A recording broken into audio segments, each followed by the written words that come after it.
Cuando nosotros llegamos a Reyes, al primer libro de Reyes, vemos que está Jeroboam, pero es inicuo, y su hijo también, y después muere, y llega alguien más, y ese otro alguien más tiene un hijo, y después muere, y así, y se van peleando el trono unos tras otros. Creo que me llama mucho la atención el contraste que hay en los últimos capítulos del primer libro de Reyes.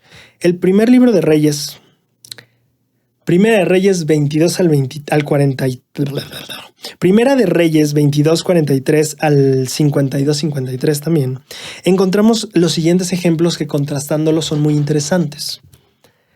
Y anduvo Josafat en todo el camino de Asa, su padre, sin desviarse de él, haciendo lo recto ante los ojos de Jehová.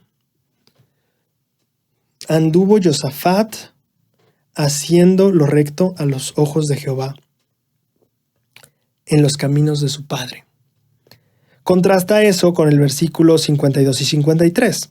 E hizo Ocosías lo malo ante los ojos de Jehová, y anduvo en el camino de su padre, y en el camino de su madre, y en el camino de Jeroboam, que hizo pecar a Israel, porque sirvió a Baal y adoró, y provocó a ira a Jehová, Dios de Israel, conforme a todas las cosas que su padre había hecho. Es bien interesante ahora que tenemos un reino dividido y tenemos el reino de Judá y el reino de Israel, y vemos un rey justo en Judá, y un rey no justo en Israel. Y es bien interesante ver lo que dicen las escrituras de los dos. Josafat, el recto, siguió los caminos de su padre.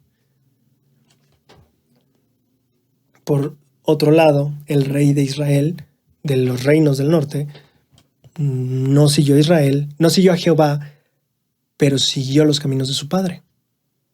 Y entonces nos ponemos a preguntarnos sobre la influencia de los padres. Y si bien es cierto que dejamos claro el video pasado que los padres no tienen la decisión final ni la responsabilidad final, claro que es cierto que influyen en la decisión final.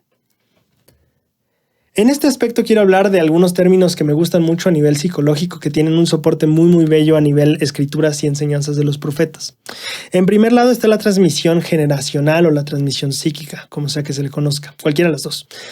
Y esto habla de un proceso en el cual yo, como una persona que tiene traumas psicológicos, que tiene cosas que sanar psicológicamente que no atiendo, las voy a heredar a mis hijos. Naturalmente, sin yo querer hacerlo, simplemente las voy a heredar, porque ellos van a aprender de mi comportamiento, y mi comportamiento refleja mi pensamiento, y mi pensamiento refleja mis propios miedos y traumas. Sin que yo lo quiera, lo voy a heredar a mis hijos. Ahora, en la conferencia general de abril del 2018, el presidente Douglas D. Holmes compartió un mensaje llamado Lo que todo poseedor del sacerdocio arónico debe entender. En este mensaje él dijo: cuando era un presidente de misión nuevo, me sentía emocionado porque íbamos a recibir a nuestro primer grupo de nuevos misioneros. Un grupo de misioneros más experimentados estaba preparando una breve reunión para ellos, cuando noté que habían colocado sillas de niños en semicírculo. ¿Para qué son estas sillas?, les pregunté a los misioneros.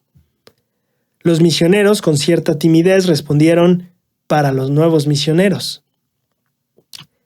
Creo que la forma en la que vemos a los demás tiene un impacto significativo en su percepción de sí mismos y de lo que pueden llegar a ser. Ese día nuestros nuevos misioneros se sentaron en sillas de adultos. El presidente Holmes nos comparte esta experiencia hablando de la manera en la que percibimos a los demás. Esta percepción que heredamos. A veces queriendo, a veces no. Y a veces sin querer transmitir una visión de que te debes percibir como menos, tal vez justo eso fue lo que transmitimos. Y eso mismo pasa de padres a hijos. Aunque no quieras, si tienes cierta percepción en cuanto a ti mismo, o en cuanto a tu familia, en cuanto a tu vida, o en cuanto a tus hijos, de manera inconsciente la vas a transmitir también. Ahora, hay otro proceso psicológico que también me gusta muchísimo, que se llama el efecto Pigmalión. Perdón, no sé por qué aquí está mal escrito.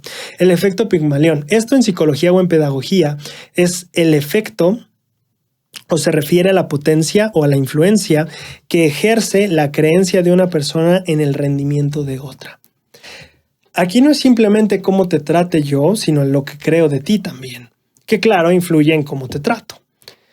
En la conferencia general de octubre del 2016, el elder Lynn G. Robbins compartió un discurso llamado El Juez Justo, en el que dijo: cuando El Salvador visitó a los nefitas, hizo algo extraordinario con los niños. Dice Tercer Nefi: y sucedió que enseñó y ministró a los niños de la multitud, y soltó la lengua de ellos, y declararon cosas grandes y maravillosas a sus padres.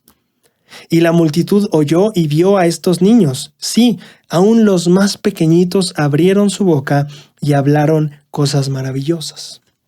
El elder Robbins continúa: tal vez más que abrir la boca de los padres pequeños. Tal vez en lugar de abrir la boca de los niños pequeños, el Señor estaba abriendo los ojos y los oídos de sus padres asombrados. A estos padres se les había concedido el extraordinario don de una visión de la eternidad y de contemplar la verdadera identidad y estatura premortal de sus hijos. ¿No cambiaría eso para siempre la forma en la que los padres veían y trataban a sus hijos? Me gusta esta variación de una cita atribuida a Goethe. La forma en la que ves a un niño es la forma en la que lo tratas, y la forma en la que lo tratas es quien llegará a ser. Interesantemente, aprendemos que tal vez un atributo de un buen padre o de un buen líder es tener los ojos abiertos, o que Dios pueda abrir nuestros ojos. Muchas veces esperamos que la gente con la que trabajamos o la gente a la que presidimos, que Dios les abra la boca, que Dios les ayude, que Dios los dirija. Pero a veces no estamos dispuestos a dejar que Dios nos abra los ojos respecto a esas personas.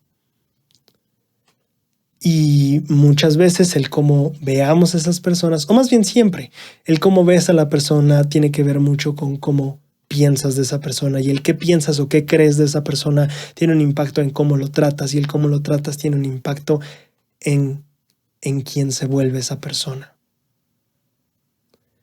Es interesante ver que en este punto de la historia, tanto el rey de Israel como el rey de Judá tienen padres de los cuales siguen sus pasos. Los líderes, los amigos y los padres podemos influir profundamente a medida que nos esforzamos por mejorar la visión que tenemos de las personas a las que amamos. Porque si nuestra visión cambia, nuestra actitud cambia. Y si nuestra actitud y creencias cambian, nuestro comportamiento también lo hará. Y este impactará profundamente en la vida de aquellas personas que amamos.